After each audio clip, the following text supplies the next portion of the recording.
Magandang umaga sa lahat.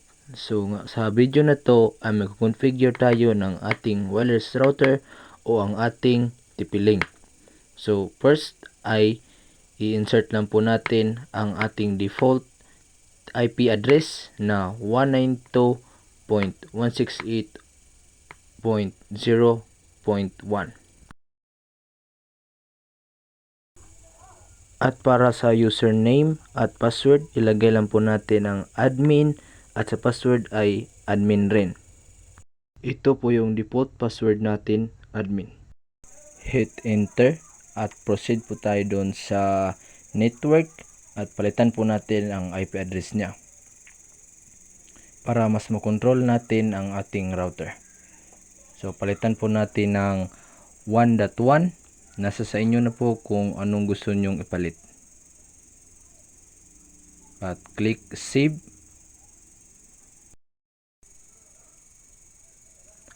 Antayin lang po nating matapos ang reboot.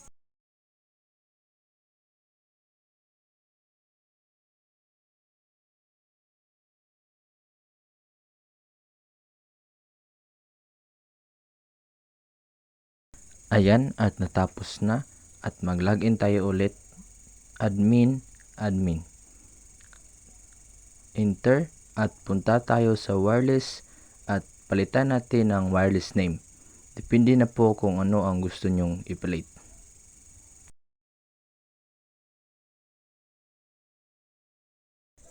Pagkatapos ay isave lang po natin.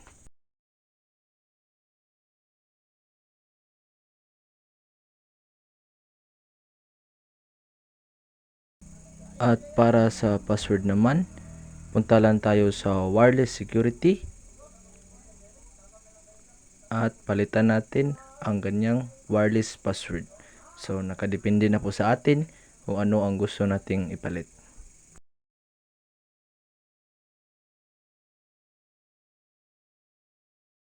Yan, at hit save.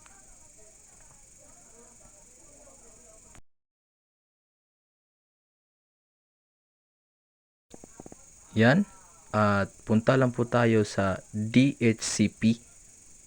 I-disable natin at hit save.